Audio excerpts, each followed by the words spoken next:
Good afternoon, everyone. You're welcome to the 12 p.m. bilingual newscast on Equinox Television. We begin straight in the nation's political capital, Yaoundé, to talk about a man who is in detention in the Kondengi Central Prison after he was arrested duping top government officials, fabulous sums, financial institutions as well, including non-governmental organizations. According to Smanjukan Gabriel, he was already serving a jail sentence in the Kondengi Central Prison. His report. Jean-Calvin Eyafa is the unfortunate man to have fallen into the dragnet of security elements in Yaoundé. The man, though disabled and held behind bars since the 8th of July 2019 at the Central Prison in Kondengi, has been faking his identity to be the chief of cabinet at the presidency of the Republic. He got in contact with the Nigerian president, but in the course of their chat, it went off as the president of Niger called back to check. It's from there we realized that something was wrong. Jean-Calvin Eyafa started his activities after getting into contact with the ambassador of Niger in France via Google. He went on Google where he got the number of the Niger ambassador in France and presented himself like the chief of cabinet at the presidency of the Republic. But he wanted to talk with his Niger counterpart, saying that the Cameroonian president wanted to talk with his Niger counterpart. After an investigation carried out by police officers, the said number was tracked at the Kondengi Central Prison. After we tracked the number, we discovered that it was from the Central Prison that the calls have been made. There we caught Mr. Eyafa. The victim, after a lengthy chat with the security officers, accepted the different complaints against him. The victim has not only called the Nigerian president, but also Malian president, World Bank, the United Nations, Nairobi, and several non-governmental organizations. In one of the calls he made to a non-governmental organization based in Nairobi, Kenya, he gained 1,385,954 francs. He is expected to appear before the State Council in the days ahead. Several pupils of government's primary school, Bafang in the west region of Cameroon, have sustained injuries as they ran helter-skelter when they heard of a COVID-19 vaccination team in the institution. Parents equally in panic rushed to the campus to pick up their children. Details in this report with Immaculate Fogwe. Panic grips the parents of pupils studying at Government Primary Practicing School Bafang in the Haut-Kam Division, West Region. The angry parents stormed the school premises after getting rumors that their children were being administered the COVID-19 vaccine. The parents, who were in a mad rush to take their children back home, were denied access into the school campus by security forces. Few minutes later, they were able to force themselves inside.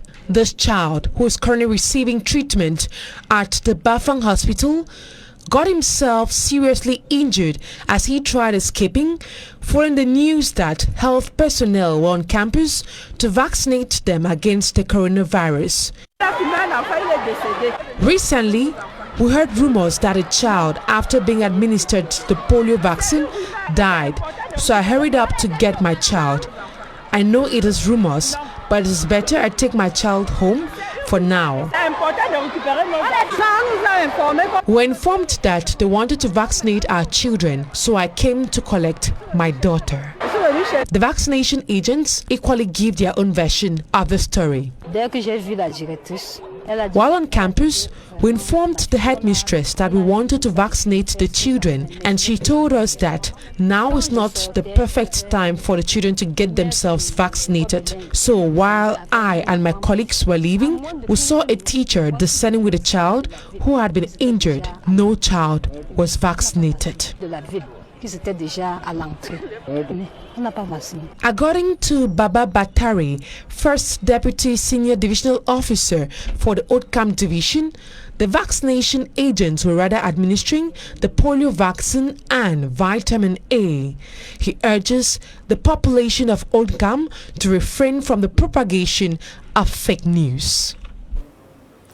The Littoral Regional Delegates of Basic Education has indicated that the 2020-2021 academic year was marked by the COVID-19 pandemic. He was speaking during an evaluation meeting.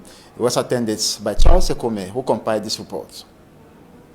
The COVID-19 pandemic is said to have been one of the major problems which contributed to the hindrance of a smooth 2020-2021 academic year for the basic education sector in the littoral region. This was disclosed by the Regional Delegate of Basic Education for the region, Leopold Yinga Njamin, who chaired the presentation of the balance sheet for the year by his subordinates. We had many problems such as this COVID we face.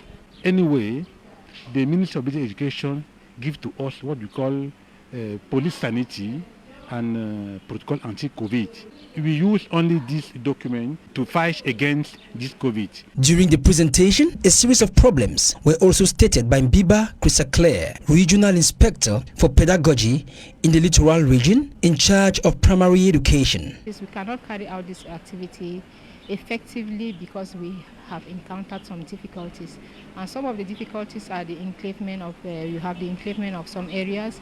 There are some areas that to access is very difficult, but we also encountered some difficulties in classrooms where we realize that the new curricula is not effectively being implemented, and we suggest that teachers should be trained on that. The futuristic perspectives for the ongoing 2020-2021 academic year will be done in two phases in regards to the management of resources allocated for these projects in the region. The first phase consists of the use of resources for the development of primary schools, and the second phase will consist of the use of resources for the development of basic education departmental offices in the littoral region. In total, there are 81 projects listed with the sum of 616 million francs CFA to accompany the fruition of these projects. Field operations of Cameroonian soldiers in the Central African Republic will be boosted in the days ahead. This as the Minister of Defense, Joseph Betia Somo, yesterday at the Douala Air Base received a consignment of heavy military equipment from MINUSCA, and this will be to boost activities of Cameroonian soldiers in the Central African Republic fighting against rebels. Details with Fomi Armstrong Sander. Brand new military equipment at the Douala 201 Air Force Base, destined for the Cameroonian Regiment of the United Nations Combined Forces for the Maintenance of Peace and Stability in the Central African Republic, popularly known in its French acronym as MINUSCA. Present in Douala is Cameroon's Minister Delegate at the Presidency of the Republic in charge of defense, Joseph Betia Somo, to receive the equipment on behalf of the government of Cameroon for its soldiers on mission in 3 different towns and cities in the Central African Republic. Joseph Betia Somo says the equipment includes about 100 containers containing 33 armored cars, 60 heavy-duty trucks, 43 light-duty vehicles, 72 remorques, 24 standby generators and several other military equipment. 12 remorques, 24 groupes électrogènes et bien d'autres équipements militaires. A consignment delivered by a French company, OMP Solutions. The first one is that we need to have the background of UN equipment, meaning that it must fulfill the UN equipment criteria, because without that there will be no reimbursement. The second criteria is that it must be used in operation. So very often we are using equipment which has been in place in the French forces in operation. And as you know, the French forces are very often in operation. And the third criteria is that it must be a new equipment, brand new equipment, because it will be in operation for 5 or 6 years. So we need to have brand new equipment. But we are not only providing the equipment brand new, we are training the soldier on the equipment, and also we are on the field every 3 months with Cameroonian soldier. To the military commanders, beneficiaries of the equipment, Joseph Betiasomo recommended a jealous usage of the equipment, which he said were acquired at an enormous financial sacrifice of the government of Cameroon. Au-delà des personnels qui pourraient être mis en cause dans une utilisation abusive éventuelle des matériels, la responsabilité de la chef supérieur immédiat concerné soit également engagée au cas échéant. The negotiations between Cameroon and the French delivery group began as far back as 2014. Cameroon alone counts some 1,030 soldiers, police officials and 2 police units of about 140 policemen and women of the 11,650 foreign soldiers currently in the Central African Republic. That's it for the first part of this newscast. The second is with you, Lambert. Good afternoon. Bon après-midi à vous, Innocent Nazé. Mesdames et messieurs, bon après-midi à tous. Bienvenue aux 12h sur Equinox Télévision. Les travaux de réhabilitation seront-ils achevés à temps dans l'arrondissement de Meyo-Messala? À 4 mois de la fin du délai, l'entreprise prestataire exige le paiement des décomptes et la disponibilité du bitume. Au regard de ces préoccupations, le ministre des Travaux publics a donné des directives pour la levée de certaines contraintes afin d'accélérer la réhabilitation des routes et le désenclavement de certaines localités de l'arrondissement de Meyo-Messala. Rodrigue Ngassi et Marcelin Gorson. Ce sont des routes qui serpentent plusieurs villages de l'arrondissement de Meyo-Messala. Si ça circule aisément sur une bonne partie, il y a que les travaux ne sont pas encore totalement achevés. Nous sommes à 67% d'avancement physique et 65% d'avancement financier. Nous avons fait 41 km bitumés. Il reste 23 km à bitumer dans les 2 mois prochains. L'achèvement du projet, qui couvre près de 63 km, est prévu pour le 5 septembre prochain. L'entreprise en a pris l'engagement tout en relevant quelques contraintes qui bloquent l'accélération des travaux, notamment le retard dans le paiement des décomptes et les difficultés d'approvisionnement, principalement en bitume. À l'heure actuelle, ils ont fait des travaux pour 8 milliards. Et l'enveloppe qui reste attendue pour le paiement, c'est 5,6 milliards. L'entreprise vous en a signalé tout à l'heure qu'elle attend un bateau depuis fin de décembre, bateau de bitume qui n'est pas arrivé à ce jour. En l'absence du bitume, l'entreprise s'occupe plutôt bien en réalisant d'autres travaux non moins importants. Puisque si le bitume n'arrive pas, le couche d'enrobé ne peut pas évoluer. Vous avez vu tout à l'heure qu'elle se concentre sur les ouvrages, c'est-à-dire les dallots, les fossés, les pérés maçonnés et autres. Des difficultés portées à l'attention du ministre des Travaux publics. Séance tenante, Emmanuel Ganou-Djoumessi a donné des orientations et des directives pour une poursuite sereine des travaux. Cameroun paie pour ces infrastructures routières. Ça peut retarder, mais nous payons toujours. Aussi, un montant d'1,5 milliard de francs CFA a-t-il été engagé, plus 2 milliards supplémentaires, mobilisés grâce aux aménagements internes au ministère des Travaux publics, soit un montant total de 3,5 milliards de francs CFA à mobiliser au profit de l'entreprise. De quoi booster le moral des troupes. Je pense, je suis très satisfait de sa visite. Lorsqu'un responsable dit qu'il y a un paiement qui va se faire, vraiment, ça va nous encourager à respecter le planning, à respecter le délai contractuel. La réhabilitation de la boucle du Dja participe du désenclavement de plusieurs villages de l'arrondissement de Meyo-Messala et par ricochet de l'amélioration des conditions de vie des populations. Elle couvre les itinéraires Djom-Yekombo, 8,30 km, la boucle de Bidjon, longue de 41,80 km, et puis le tronçon Carrefour-Zouméos-Mekim, d'une distance de 12,30 km. Les populations sont impatientes de voir ce projet bouclé. Le Cameroun achète de nouveaux équipements militaires pour ses soldats en mission de maintien de la paix en Centrafrique. Le ministre de la Défense, Joseph Betty Assomo, a réceptionné ces différents matériels hier à Douala du fournisseur français OMP Solutions. Il faut rappeler que la cérémonie s'est déroulée sur la base 201 de Douala. Innocent Abega, Jean Pouchouniat.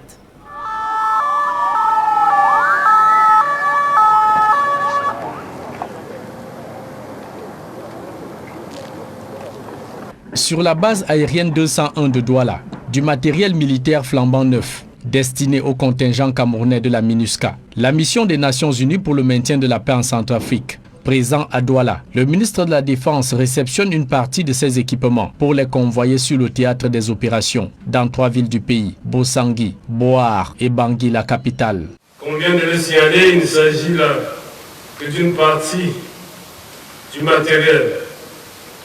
Sur une commande globale, plus d'une centaine de conteneurs contenant 33 blindés, 60 véhicules poids lourds, 43 véhicules légers, 72 remorques, 24 groupes électrogènes et bien d'autres équipements militaires. Une cargaison livrée par le fournisseur français OMP Solutions. Voilà les 3 critères que nous retenons.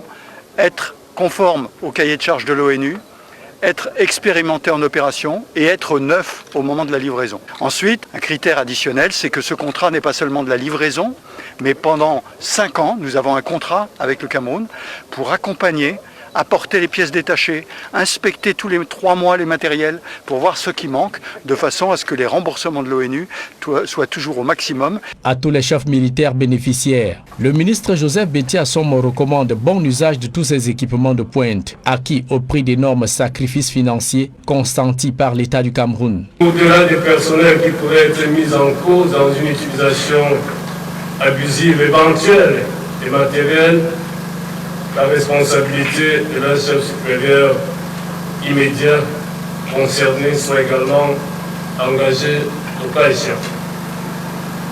En tout état de cause, le comportement ou acte irresponsable ou empreinte de légèreté devra être sévèrement censuré.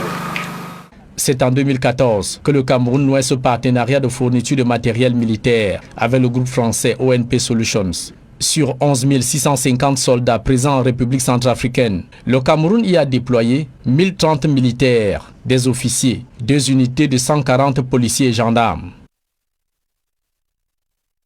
À présent, des publi-reportages, c'est une figure médicale, une figure majeure de l'univers médical au Cameroun et dirigeant de l'Université des Montagnes. Le professeur Lazare Kaptué, décédé récemment, a eu droit à des hommages académiques avant son inhumation à Bandioun. Reportage. À l'Université des Montagnes, UDM, une figure emblématique s'en est allée, le professeur Lazare Kaptué. C'est donc tout logiquement qu'au regard des services rendus, comme premier hématologue au Cameroun, puis président de l'Université des Montagnes de 2008 à 2020 et président du conseil d'administration de cette université en 2021, qu'un hommage appuyé lui a été rendu dès sa levée de corps à l'hôpital général de Yaoundé. La distinction qu'on peut lui donner, c'est celle de quelqu'un qui est l'un des pères de l'école médicale camerounaise. Même c'est le premier hématologue que nous connaissions. Il a formé des générations et des générations de médecins. Et ça, c'est le souvenir que nous allons garder de lui. Par ailleurs, nous savons qu'il a eu un intérêt particulier pour ce qui concerne les sciences fondamentales, l'ingénierie, l'agriculture, les sciences vétérinaires. En fait, c'est quelqu'un qui les écrase, un éléphant qui les écrase dans la savane. Dans la foulée, le disparu a également été salué lors des hommages académiques qui lui ont été consacrés au sein du campus de l'Université des Montagnes à Banekane.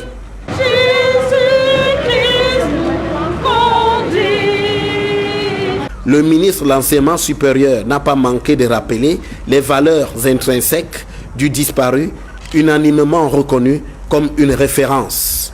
Excellence Paul Biya, président de la République, a décidé d'honorer de manière éclatante et régalienne le talent lumineux et éblouissant d'un dinosaure de la science et de l'entrepreneuriat éducatif. J'ai nommé le héros du jour au professeur Lazare Captué, une force tranquille, discrète, efficace.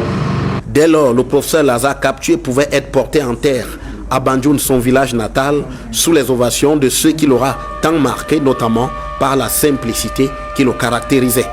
Le professeur Captué, c'était un homme simple. Il était d'une simplicité telle qu'on se demandait si c'était vraiment lui. Il m'appelle Jean-Paul. Il m'appelait comme ça, comme il appelait aussi les autres collaborateurs. Même quand il avait besoin de savoir ce qui se passe à l'animalerie, il appelait directement le responsable à l'animalerie par son prénom ou son nom. Viens me voir. Ça montre combien le professeur Lazare Captué était simple.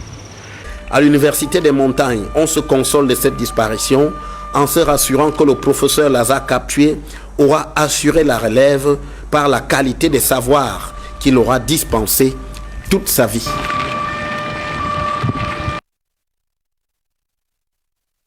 Nouveau téléphone sur le marché. Le Camon 17, téléphone de dernière génération, a été présenté à la presse vendredi dernier à Douala. Découverte des caractéristiques et performances du Camon 17 dans ce reportage.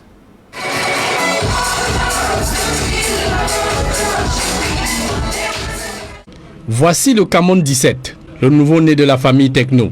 Un téléphone portable de dernière génération qui révolutionne déjà l'univers des appels, la vidéo et la photographie à très haute résolution. Ce que le téléphone a de particulier déjà, c'est la netteté de la photo. La netteté de la photo et surtout la rapidité d'exécution. Tu vois, lorsque vous ouvrez plusieurs tâches et que vous voulez passer d'une tâche à une autre, honnêtement, ça se fait sans bug, c'est extraordinaire. On peut avoir son anniversaire, on n'a plus besoin d'inviter un caméraman parce qu'on n'a pas de l'argent. On se fait des images soi-même et on peut avoir une histoire à raconter, une fiction. On se fait les images soi-même. Téléphone portable super high-tech. Le Camon 17 est dévoilé au public à l'hôtel Aqua Palace de Douala devant des hommes de médias. For Camon 17, it's slimmer, it's perfect. The design is very good. It has 4 cameras behind, and I think, wow, for Camon 17, the reputation is high because we signed with Chris Evans. Doté de 4 caméras, filmant photos et tournant des vidéos de jour comme de nuit, les caractéristiques et performances du Camon 17 sont largement au-dessus des attentes des utilisateurs de téléphones mobiles. Les 2 points clés ici sont la caméra, le processeur et bien évidemment la mémoire. Au niveau de la mémoire, vous allez voir l'avancée au niveau de la version Pro. Au niveau des caractéristiques, c'est ce point précisément qu'il faut mettre en avant. Le reste, on va communiquer ça sous forme de tuto, donc tout le monde aura accès à ces informations en ligne ou bien dans les différents points de vente. Et pour rehausser le prestige de la marque Camon 17 et donner l'éclat à l'événement, des acteurs de cinéma, Mitumba, l'humoriste Moustique le charismatique, la diva Muriel Blanche et l'artiste musicienne Mimi accompagnent Techno dans sa nouvelle aventure Camon 17 avec un accent sur la formation des stars en herbe de la photographie. On est Key Opinion Leaders, ça veut dire que notre voix porte.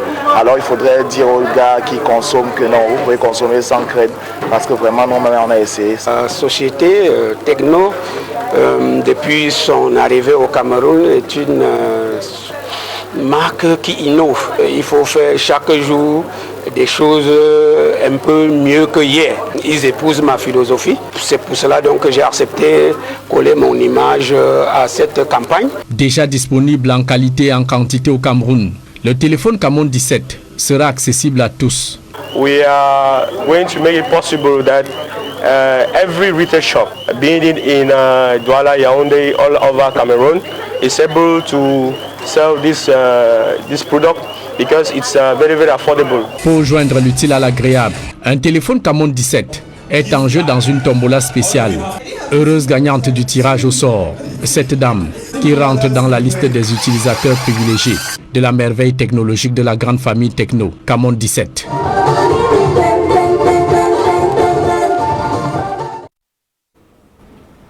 C'est ici que nous mettons un terme à cette édition bilingue du journal. Merci de l'avoir suivi, mesdames et messieurs. Le prochain rendez-vous d'information, ce sera à 18h. Innocent Nazaire, rendez-vous demain, 7h. S'il plaît, adieu. Exactly, Julien Beth. See you tomorrow, God willing, and to your viewers. God willing, have a nice day.